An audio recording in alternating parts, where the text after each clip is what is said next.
Hello everyone, I am Sujoy and this is my another exciting tutorial on operations research. So this is the part 2 of the video where I am telling you how to solve a 5x5 transportation problem by stepping stone method using some shortcut tricks to do the stepping stone method quickly. Part 1 is already uploaded on YouTube. Link to the part 1 is given in the video description below. So let's start the video. In the part 1 of the video, we talked about the definition of the stepping stone method. We found the initial cost and also we did the check for degeneracy.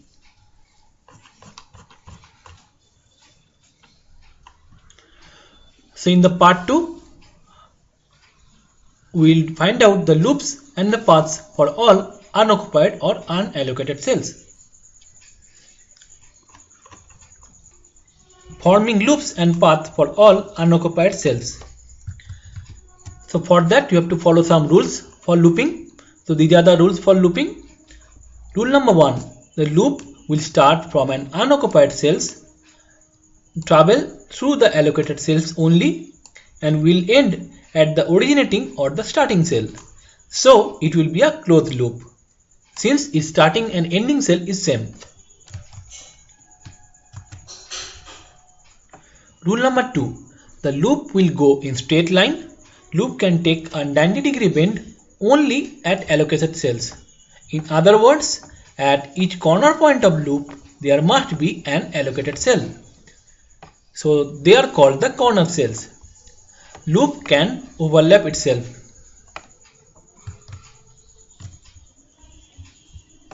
Rule number 3, in the path of loop, there cannot be 3 or more adjacent allocated cells in a row or a column.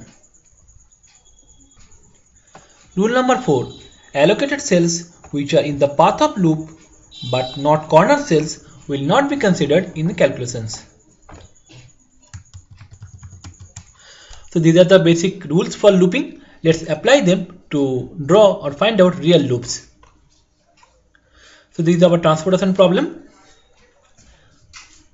So this is our first unallocated cell or unoccupied cell, which is the cell O1D1.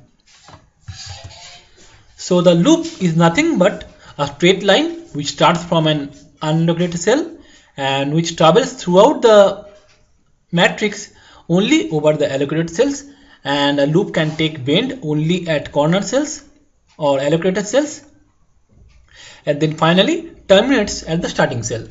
That's it. And there is another rule, that is, in the path of loop we can't have 3 adjacent allocated cells. That means, for example, if I draw a loop like this, then in the path of loop we can't have 3 adjacent allocated cell. This is our first allocated cell. Let's say we have another allocation here and another allocation here. So in that case we can't draw the loop through this row or column, because in one row or one column there cannot be 3 or more allocated adjoint cells.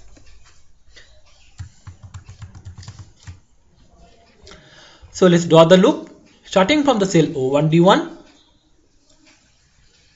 This is the unallocated cell, drawing in straight line, coming to our next allocated cell, that is O1D3, that I have written here. O1D1 is equals to O1D1 minus O1D3. So from this cell, since this is a corner cell, we can take a bend here. So now we can't go forward or right side because there is no allocation. We can't go backward and we can't go upward. So we have to go only downward. And remember, the first cell will be the plus cell, next corner cell will be the minus cell, next coming downward, reaching another allocated cell. And from here we have to stop because we can't go forward, we can't go right because there is no allocation, and we can't go back, so we have to go only right side. So this cell will be the plus cell, and continuing this way we have come to another allocated cell. Again, we can't go this way because there is no allocation. We can't go down because there is no allocation. We have to go only upward. So going upward, we have reached here. This is our next allocation cell. Again, we can't go forward. We can't go this side. We have to go only left.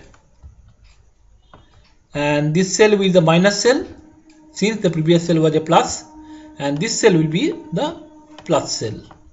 And coming here, this cell will be the minus cell. And now from this cell O3D1, we can't go down, we can't go back, we have to go only upward.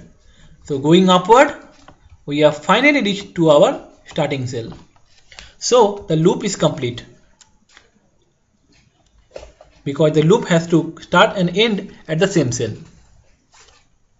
So the sequence of cells I have written here.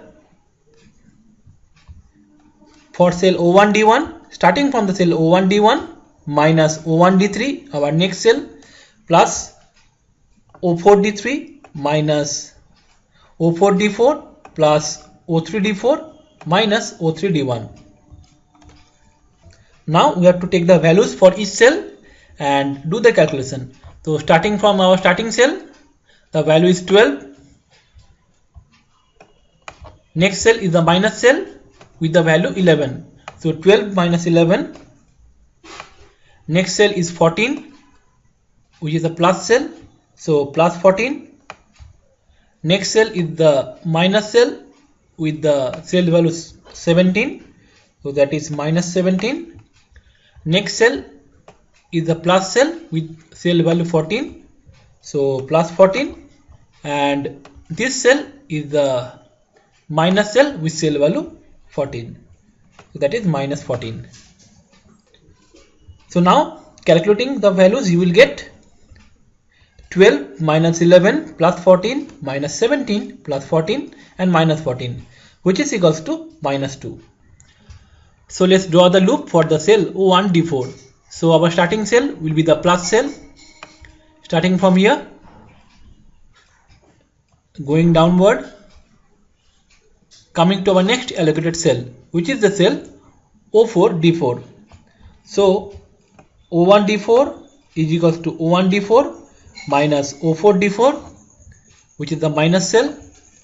Next, we can't go right side because there is no allocation. We can't go down and we can't go back or up. So we have to go only left side. So coming here, our next allocated cell, which is the plus cell. Next, we can't go forward or left. We can't go down. We can't go back. We have to go only up. So going up, this is our next cell, which is the minus cell. So minus O1D3. So plus O4D3 minus O1D3. And finally coming to our originating cell. So the loop is complete. Now let's write down the values in the sequence of plus and minus. So starting from the cell O1D4, the value is 18, which is written here. Next cell is the minus with the cell value 17. So that is minus 17. Next cell is plus with cell value 14. So that is plus 14. Next cell is minus with cell value 11. So that is minus 11. So adding all those values, you will get plus 4. This time the value is positive. So there is nothing to worry about that. So this is the end of the part 2 of the video. I will continue the calculation in part 3 of this video.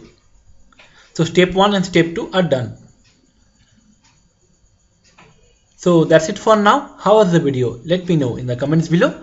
And if you like the video, please like and share the video. And subscribe to my YouTube channel. Your like, comment and share really encourage me to make more quality videos in future. I have already uploaded more than 55 videos on operation research covering the transportation problem, assignment problem, game theory, queuing theory, network analysis or project management, linear programming problem or LPPs, that is the simplex method. I have videos on all of them. Link to the all videos is given in the video description below. So check them out. So thanks for watching. See you in my next video, and still then stay connected by subscribing.